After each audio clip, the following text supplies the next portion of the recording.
Hello students, आज हम कक्षा 12वीं की पाठ्य पुस्तक आरोह का पाठ नमक पढ़ने जा रहे हैं, जिसको लिखने वाली लेखिका है रजिया सज्जाद जहीर। कहानी है नमक एक कहानी है। इसे शुरू करने से पहले इसकी लेखिका के बारे में हम कुछ जानकारी ले लें। रजिया जी का जन्म 15 फरवरी सन 1917 अजमेर में हुआ था, जो कि राजस्थान में है। इनकी प्रमुख रचनाएं जर्द गुलाब, ये उर्दू की कहानियों का संग्रह है। इन्हें सम्मान मिला है सोवियत भूमि नेहरू पुरस्कार, उर्दू अकादमी पुरस्कार, उत्तर प्रदेश अखिल भारतीय लेखिका संघ का अवार्ड, ये इनके सम्मान हैं जो इन्हें प्राप्त हुए हैं। इनका निधन 18 दिसंबर सन 1979 को हुआ था। ये क्या कहती है? ये कहती है हमारे दृढ़ संकल्प ही हमारी ताकत है, हमारा लिखना ही हमें जिंदा रखता है। उनकी शक्ति वो अपने आप में अपने लिखने की ताकत को बताती है। रजिया सज्जाद जहीर मूलतः उर्दू की कथाकार थी, उर्दू में लिखती थी। उन्होंने बीए तक की शिक्षा घर पर ही रहकर प्राप्त की थी, क्योंकि पहले के समाज में महिलाओं को बाहर जाकर शिक्षा प्राप्त करने का इतना अधिकार नहीं था, तो घर पर ही उन्होंने बीए तक की शिक्षा प्राप्त करी है। और विवाह के बाद उन्होंने इलाहाबाद से उर्दू में एमए की परीक्षा उत्तीर्ण की। सन 1947 में वे अजमेर से, जब हमारा भारत आज़ाद हुआ था, अजमेर से लखनऊ आ गई और वहाँ पर करामात हुसैन गर्ल्स कॉलेज में पढ़ाने लग गई। 1965 में उनकी नियुक्ति सोवियत सूचना विभाग में हुई। आधुनिक उर्दू कथा साहित्य में उनका महत्वपूर्ण स्थान है। मतलब उर्दू की उन्होंने बहुत कहानियाँ लिखी है। उन्होंने कहानी और उपन्यास दोनों लिखे हैं। उर्दू में बाल साहित्य की रचना भी उन्होंने की है। मौलिक सर्जन के साथ साथ उन्होंने कई अन्य भाषाओं से उर्दू में कुछ पुस्तकों के अनुवाद भी किए हैं। मौलिक सर्जन मतलब कि उन्होंने खुद जो रचनाएं करी हैं, उसके साथ साथ उन्होंने और भी कई ऐसी रचनाएं जो कि अन्य भाषाओं में थी, उनका उर्दू अनुवाद किया है। रजिया जी की भाषा सहज, सरल और मुहावरेदार है।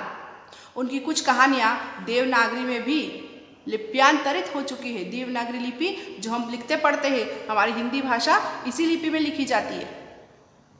रजिया सज्जाद जहीर की कहानियों में सामाजिक सद्भाव और धार्मिक सहिष्णुता और आधुनिक संदर्भों में बदलते हुए पारिवारिक मूल्यों को उभारने का सफल प्रयास मिलता है। सामाजिक यथार्थ और मानवीय गुणों का सहज सामंजस्य उनकी कहानियों की विशेषता है। इन सभी विशेषताओं के साथ जो रजिया सज्जाद जहीर की नमक शीर्षक वाली कहानी जिसे आज हम पढ़ने वाले हैं, वो भारत पाक विभाजन के बाद, मतलब भारत पाकिस्तान का विभाजन हुआ था जब हमें आज़ादी मिली थी 15 अगस्त 1947 को। तब उस विभाजन के बाद सरहद के दोनों तरफ के विस्थापित पुनर्वासित जनों के दिलों को टटोलती हुई एक मार्मिक कहानी है। मतलब जब भारत का विभाजन हुआ था, भारत पाक का, उस समय जो बहुत से जनता थी, जो हिंदुस्तान की जनता पाकिस्तान गई थी और पाकिस्तान के बहुत से लोग जो हिंदुस्तान आए थे, वो पुनर्वासित थे। मतलब उन्हें जहाँ उनकी जन्मभूमि थी वो छोड़कर उन्हें दूसरे स्थान पर आना पड़ा था। तो उन लोगों के दिलों पर क्या गुजरती है, इसकी एक मार्मिक करुण कथा है। ये दिलों को टटोलने की इस कोशिश में अपने पराए देश परदेश की कई प्रचलित धारणाओं पर सवाल खड़े हो गए हैं। विस्थापित होकर आई सिख बीबी आज भी लाहौर को ही अपना वतन मानती है और सौगात के तौर पर वहाँ का नमक लाए जाने की फरमाइश करती है। हर व्यक्ति को अपने वतन से, अपनी जन्मभूमि से बहुत प्रेम होता है। कस्टम अधिकारी नमक ले जाने की इजाज़त देते हुए जिसे ले जाना गैर कानूनी है, क्योंकि नमक ले जाया नहीं जाता है बॉर्डर्स में इधर से उधर।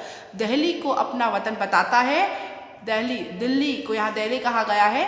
इसी तरह भारतीय कस्टम अधिकारी सुनील दासगुप्ता कहता है, मेरा वतन ढाका है। राष्ट्र राज्यों की नई सीमा रेखाएं खींची जा चुकी है और मजहबी आधार पर लोग इन रेखाओं के इधर उधर अपनी जगह मुकर्रर कर चुके हैं। राष्ट्र राज्य की जो नई सीमाएं थी वो मजहबी आधार पर खींची गई। मजहब मतलब हिंदू धर्म, अलग अलग मजहब, हिंदू, मुस्लिम, सिख, ईसाई, इस प्रकार से। तो लोग अपनी अपनी जगह मुकर्रर कर चुके हैं, मतलब निश्चित कर चुके हैं। इसके बावजूद जमीन पर खींची गई रेखाएं उनके अंतर्मन तक तो नहीं पहुंची। जमीन के ऊपर आप सीमाएं बना सकते हैं कि बंटवारा कर सकते हैं किसी चीज़ का, पर मन पे उसका बंटवारा कैसे होगा। इसी सब उहापोह को बताते हुए और इन्हीं सब अनचाही अप्रीतिकार बाहरी बाध्यताओं से, क्योंकि ये जो बंधन लगे थे सीमाओं के, वो किसी की भी चाहत नहीं थी, वो अनचाही थे। अप्रीतिकार मतलब किसी को उससे प्रीत नहीं थी, किसी को वो पसंद नहीं थे। उन सभी बंधनों को जन्म स्थानों से विस्थापित तो कर दिया है भैया, आपको आपकी जन्मभूमि छोड़कर तो आना पड़ा है, पर उनके दिलों पर तो कब्जा नहीं करेंगे ये अधिकार, नियम, कानून जो सरकार ने बनाए हैं। नमक जैसी छोटी सी चीज़ का सफ़र पहचान के इस हार्दिक पहलू को परत दर परत उखाड़ देता है। यह हार्दिक पहलू जब तक सरहद के आर पार जीवित है, तब तक यह उम्मीद की जा सकती है कि राजनीतिक सरहदें एक दिन बेमानी हो जाएगी, क्योंकि जब तक लोगों के मनों में, लोगों के दिलों में ये दीवार नहीं उभर जाती, ये रेखा नहीं बन जाती, तब तक एक उम्मीद ज़रूर है हमें कि ये जो सरकारी दीवारें हैं, जो सरकारी सरहदें हैं, राजनीतिक सरहदें हैं, वो मिटाई जा सकती है। इन्हीं सब चीज़ों को और इन्हीं सवालों के जवाबों को ढूंढते हुए हम धीरे धीरे इस कहानी में आगे बढ़ेंगे। तो हम इस कहानी को शुरू करते हैं, जिसका शीर्षक है नमक। रजिया जी की बहुत ही सुंदर कहानी है। देखते हैं इसमें क्या बताया है उन्होंने। उन सिख बीवी को, बीबी किसी महिला को एक सम्माननीय संबोधन के साथ पुकारा जाता है मुस्लिम समाज में, बीबी कहकर। उन सिख बीवी को, अब सिख शब्द साथ में लगा है, तो यहाँ यह प्रश्न है कि ये सिख है या मुस्लिम है। लेकिन ये जो कहानी है ये जाति पाति के भेदभाव से ऊपर है। तो यहाँ ये निर्धारित नहीं किया जाएगा कि इनका धर्म क्या था, इनका मजहब क्या था। उस सिख बीबी को देखकर सफ़िया हैरान रह गई थी। किस कदर वह उसकी माँ से मिलती थी।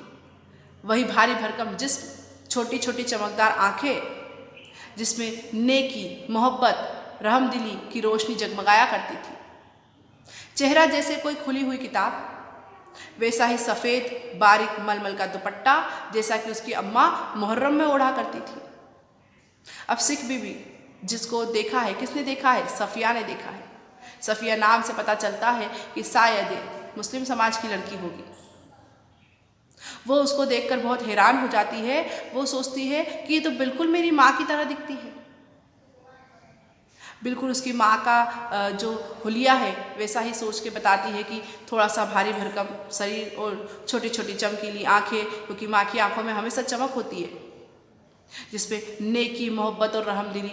माँ हमेशा नेकी का रास्ता बताती है, मतलब बेईमानी नहीं, ईमानदारी का रास्ता, नेकी का रास्ता, मतलब मोहब्बत, प्रेम, रहमदिली, मतलब जिसके दिल में रहम हो, उसकी रोशनी जगमगाती है। उनका चेहरा बिल्कुल खुली किताब है कि जो उनके दिल में है वो चेहरे पर दिखता है। और जो दुपट्टा ओढ़े हुए है वो बारीक मलमल का दुपट्टा है, सफ़ेद रंग का दुपट्टा है, जैसा कि उनकी अम्मा, मतलब उनकी माँ मुहर्रम के समय ओढ़ती थी। जब सफ़िया ने कई बार उनकी तरफ मोहब्बत से देखा तो उन्होंने भी उसके बारे में घर की बहू से पूछा।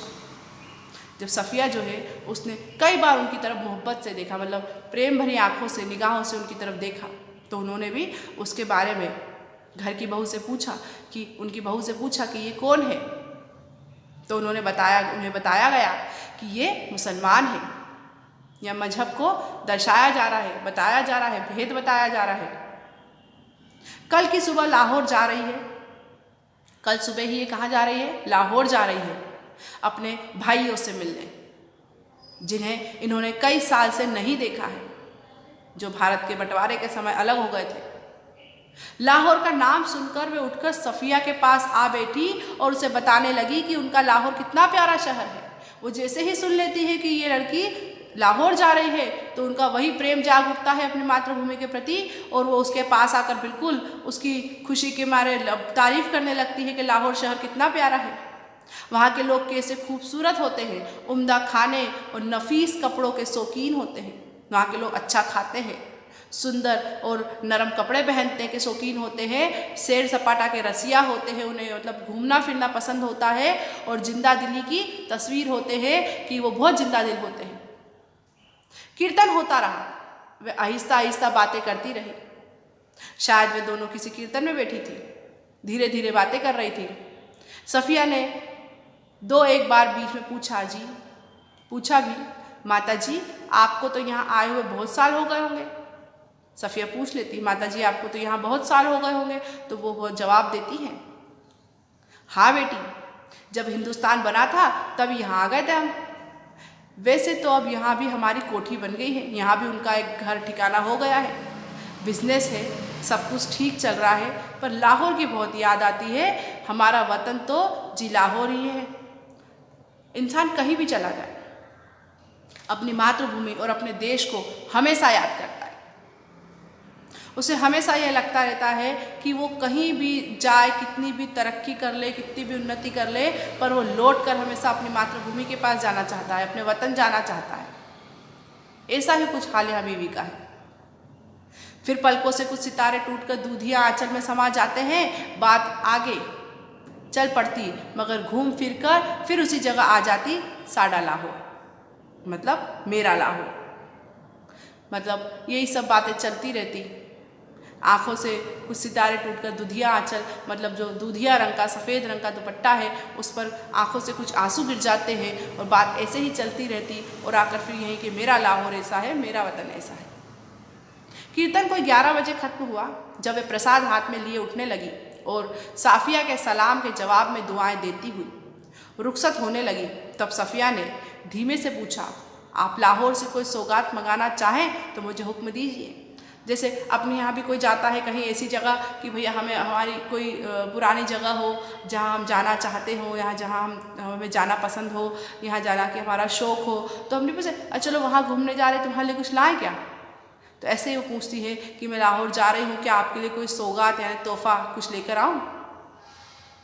वे दरवाजे से लगी खड़ी थी, हिचकिचाकर बहुत ही आहिस्ता से बोली, अगर ला सको तो थोड़ा सा लाहौरी नमक लाना। उनने क्या मांगा है, वहां से नमक मंगाया है।